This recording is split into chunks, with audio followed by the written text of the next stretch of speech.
하도 아니 아무 생각 없이 반가워서 이렇게 악수 한번 하려 했더니 얘가 선배님 사회적 거리입니다. 그래 뒤로 물러나더라고. 무척 당황했습니다. 근데 굉장히 친하신 거죠 이렇게.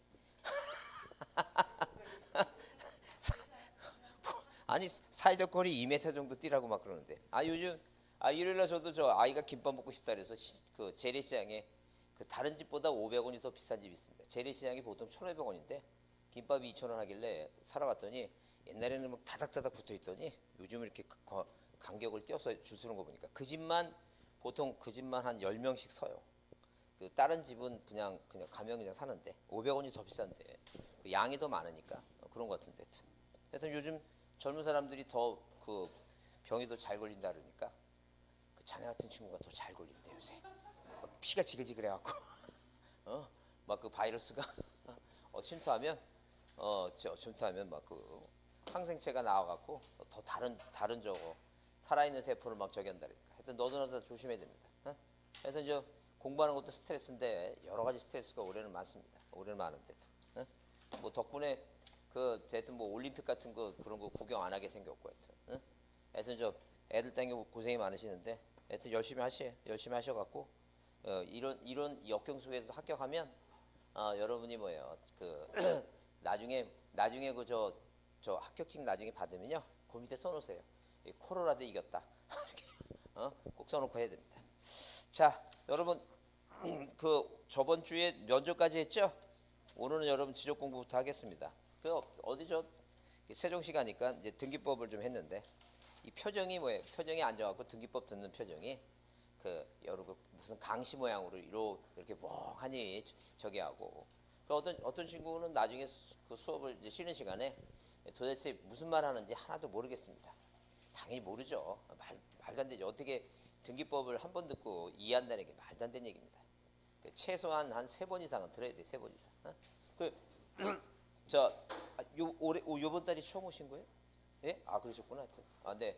코스염은 길었지만 하여튼 아직은 젊은 나이라 충분히 가능성이 많으니까 열심히 하시면 돼요. 열심히. 더 이상 뭐라고 얘기를 못 합니다. 열심히 하시면 충분히 가능한데.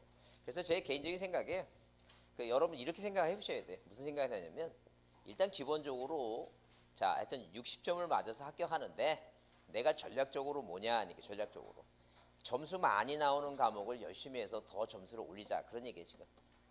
안 나오는 거 계속 열심히 해봤자 아무 소용이 없어요.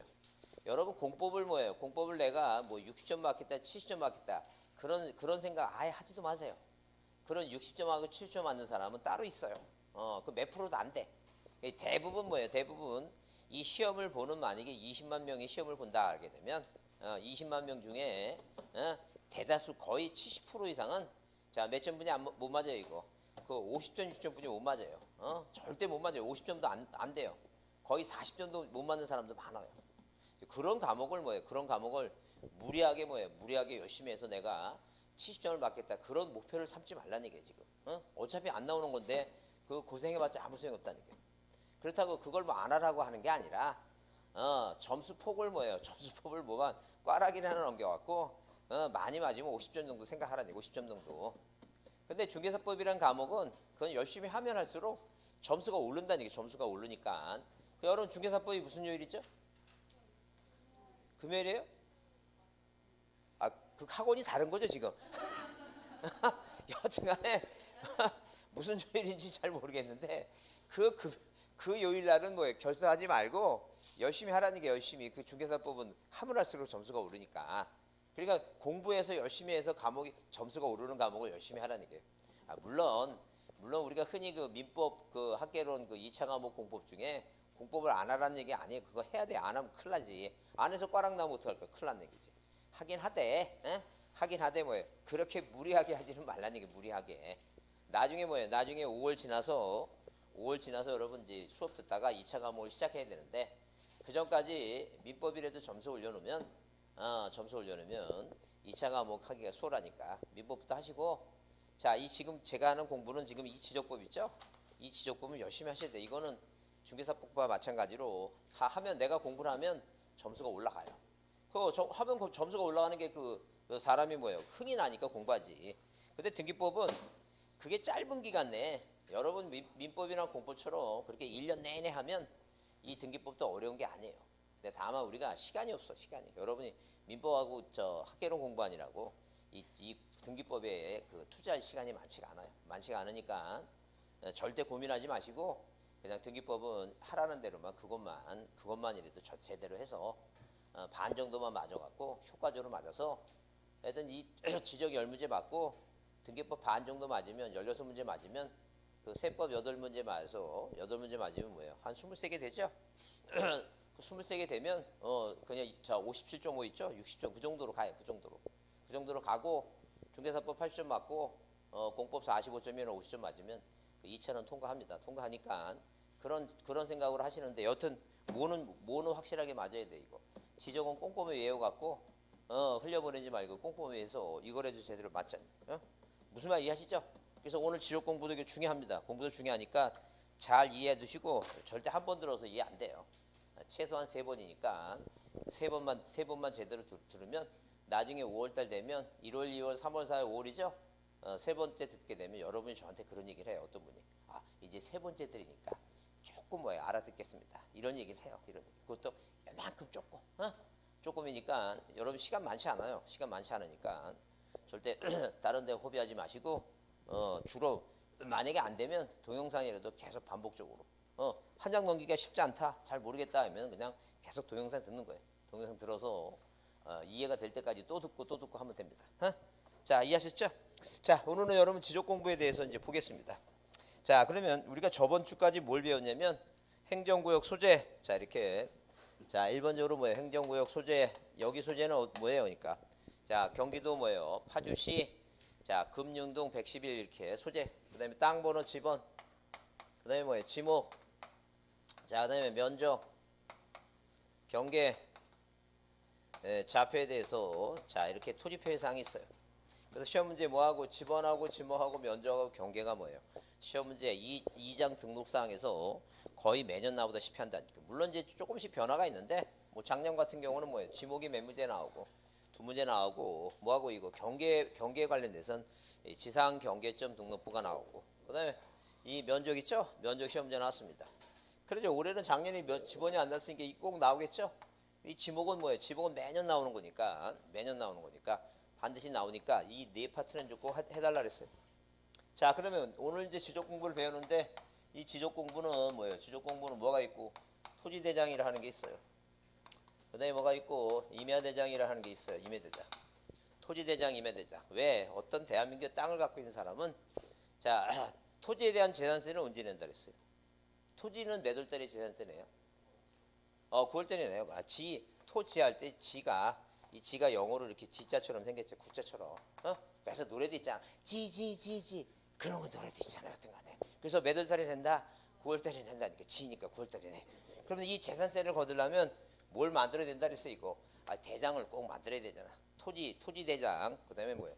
임야면 임야대장 만들어야 된다 그랬어요. 그러면 이 토지대장에 있는 내 땅이 어떤 모양새인가, 어떤 형태, 그림이 어떻게 생겼냐, 모양새가 어떻게 생겼냐 그래서 뭐가 있고 지적도로 하는 게 있고.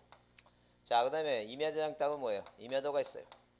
물론 토지대장 땅을 한 사람이 소유권자가 아니라 몇 사람이 2사람 이상이 소유권을 갖고 있을 때 우리가 이것을 뭐예요? 하나의 땅을 자 2사람 이상이 뭐로 갖고 있다는 얘기예요? 공유로 갖고 있다. 그래서 공유지, 이 공유 하나의 땅을 소유권자가 여러 명이다. 그래서 연결해서 이름을 써놓은 장부가 있다. 이걸 우리가 뭐라 한다? 공유전명부라고 표현해. 하나의 땅을 소유권자가 몇 사람이라고? 여러 사람이다. 그 얘기입니다. 자, 그 다음에 우리가 뭐예요? 대지권 등록부라고 하는 게 있어요. 이 대지권 등록부라고 하는 게 뭐냐? 이게. 자, 그러면 어떤 땅의 종류가 있는데 이 땅의 종류가 있는데 이 땅에 뭐예요? 건물이 없이 그냥 뭐예요? 전답이야. 전답이다니죠. 그러면 자, 만약에 임야다니죠. 자, 그러면 이런 땅에 대해서 소유권자가 몇 사람 이상이 2사람 이상이죠? 이런 땅을 우리가 뭐라 한다는 얘기예요? 공유전명부예요. 근데 이제 건물이 있다고 생각해보자니죠. 자, 만약에 여기 단독 건물이 있어요. 이 단독 건물의 소유권자가 여러 명이에요. 뭐 쉽게 얘기하면 남편과 부인이 뭐예요? 세금을 들내려고 공유를 이렇게 해놨다 그 얘기죠. 이런 것도 우리가 이제 공유전명부예요. 근데 이 대지권 등록부는 만약에 여기 이제 뭐예요? 빌라, 다세대 건물, 자, 그다음에 우리가 흔히 맨션이라 하는 거 있죠? 연립주택 이런 거 있죠? 자, 이런 소유권자가 몇 명이에요, 이거? 여러 명이죠. 소유권자가 여러 명이니까 이걸 우리가 뭐라 한다는 얘기예요? 이 대지권 납부. 왜? 이 아파트 건물이 깔고 앉은 이 땅은 우리가 지목이 됩니다. 대지라는 거예요, 대지. 그러면 단독주택은 뭐예요? 자, 몇 평 사세요? 물어보면 땅 평수가 중요해요. 내 땅이니까. 근데 아파트는 뭐라고? 땅 평수가 중요한 게 아니라 아파트 내가 사는 전유 부분 건물 평수가 중요하지. 이 단지 땅은 이 대지는 뭐예요? 대지는 뭐 하는 거예요, 이거? 이 대지를 사용하는 권리가 있는 거예요. 이게 대지사용권이에요. 특히 대지사용권 중에서 내가 살고 있는 뭐예요? 건물과 분리해서 처분하지 못하는 부분을 우리가 뭐라 한다는 게 이거 대지권이라 한다. 그러니까 한마디로 무슨 단어가 보이면 대지권 등록부라 보이면 아, 이 땅 외엔 무슨 건물이 집합 건물이 있다라고 이렇게 이해해 주시면 돼요. 이 땅 외에 뭐가 있다고? 집합 건물이 있다. 이렇게 그렇게 이해해 주시면 돼요. 자, 그러면 이 두 가지 공통점은 뭐냐 하게 되면 그 땅 외에는 소유권자가 몇 명이라고? 여러 명이다. 이렇게 그렇게 개념을 이해해 주시면 돼요. 그다음에 자, 우리가 땅값이 싼 토지는 자, 대표적인 우리가 공시지가 제일 싼 땅은 경상북도 봉화하고 경상남도 거제 땅입니다. 자, 이런 농촌 땅은 자, 이 땅은 뭐예요? 이 땅은 자, 1제곱미터가 얼마냐 하게 되면 자, 100원입니다. 100원. 그러니까 이런 뭐예요? 땅값이 싼 땅은 굳이 면적을 정밀하게 산출할 필요가 없으니까 칙판칙량이라고 하는 뭐예요? 이렇게 평판 깔아놓고 이 평판 깔아놓고 있죠? 평판 깔아놓고 디오데이드라고 하는 뭐예요? 이렇게 그 총에 보면 격자 모양 있죠? 이런 격자 모양을 저기 해서 앞에 이제 김씨 아저씨가 뭐예요? 폴대 들고 서 있는 거 있죠? 옛날에 이런 걸로 측량을 해서 거리가 뭐예요? 정밀하지가 못해요. 그래서 이 1m 단위로 거리를 산출하기 때문에 자, 만약에 11m 이게 11m 하면 면적이 얼마 이거 121제곱미터 이렇게 면적을 산출합니다. 근데 자, 명동 땅은 뭐예요? 1제곱미터가 1억이니까 0.1만 하더라도 뭐예요? 1,000만 원이죠? 똑같은 크기의 땅을 이 똑같은 크기의 땅을 자, 면적을 산출하려면 세금을 어디까지 받아야 되니까 0.1까지 받아야 되니까 1cm까지 거리를 산출합니다. 그러면 이 대한민국 뭐예요? 대한민국의 자, 어디 이 38도선 자, 경도 뭐예요? 127도를 가상원점을 해서 자, 우리가 보통 보게 되면 자, 이렇게 뭐예요? 수학의 y와 x축 있죠? 그런 모논종이가 있으면 자, 이게 하나의 땅이라면 이 땅의 뭐 여기 경계점은 이 원점 0과 0에서 거리가 x방향으로 하나, 둘, 셋, 네 칸이죠? x방에 네 칸, y방 두 칸이죠? 그러면 요즘은 뭐예요? x방 네 칸하고 y방에 뭐예요? 세 칸이니까 요 거리는 3에서 2 빼면 1이죠? 이렇게 뭐예요? 모든 이 점에 원점에서의 좌표가 있죠, 좌표. 그래서 이 원점을 20만, 50만이라고 하는 뭐예요? 약속을 정해서 법에서 이렇게 정해놓고 모든 이 토지 중에서 어디 서울, 파주, 대전, 부산, 뭐 이렇게 광주 뭐예요? 자, 거기 대구 이런 데를 뭐예요? 그 도시 지역을 자, 이 원점에서 뭐예요? 원점에서 뭐가 나와 이거? 좌표가 나오죠? y축, x축. 왜? 뭐가 지나다니니까 위성과 경선이 지나다니니까. 그죠? 그러면 이런 경계점을 이런 경계점을 자, 이런 경계점을 이렇게 경계점을 무엇으로 자, 이런 y축, x축 있죠? 왜? 위성과 경선이 다 지나다니면 자, 이게 y축 방향, 이게 무슨 축 방향입니까? x축 방향이니까. 이렇게 y와 x축 뭐예요? 모든 경계점을 자, 이런 식으로 y의 x축이란 뭐예요? 좌표죠, 좌표. 좌표 수치로 뭐예요? 수치로 뭐 해놓은 등록해놓은 장부가 있다. 자, 뭐라고? 경계점을 무엇으로? 좌표로 뭐예요? 등록해놓은 장부가 있다. 그 얘기입니다. 그러면 자, 이렇게 뭐예요? 좌표로 하게 되면 이 1cm까지 거리가 산출하니까 11m, 11cm, 이 1cm까지 거리를 산출한다는 거예요. 그렇게 11m, 11cm까지 1cm까지 거리를 산출하게 되면 이 면적은 뭐예요? 123.431 그래서 어디까지? 소점 아래까지 있죠? 0.1만 해도 얼마니까? 1,000만 원이니까 국가는 뭘 많이 걷기 위해서 세금을 많이 걷기 위해서 어느 지역은 이 도시 지역 있죠? 도시 지역. 농촌이 아니야 어느 지역은 도시 지역은 뭐예요? 무슨 장부가 경계점 좌표 납부 이런 걸 이제 필요하다 그 얘기입니다. 이해하셨죠? 그러면 자, 그러면 우리가 뭐예요? 이렇게 자, 이래서 법에서 만드는 공부가 자, 이렇게 종이로 된 게 7개고 이것은 뭐예요? 자기 디스크, 자기 테이프라고 하는 자, 정보 처리 시스템에서 이렇게 뭐예요? 정보 처리 자, 시스템에서 기록해 놓은 이런 장부가 있다. 그래서 총 몇 개? 총 8개. 자, 우리가 등기부는 전산화된 등기부분이 없어요. 근데 뭐가 이 지적 공부가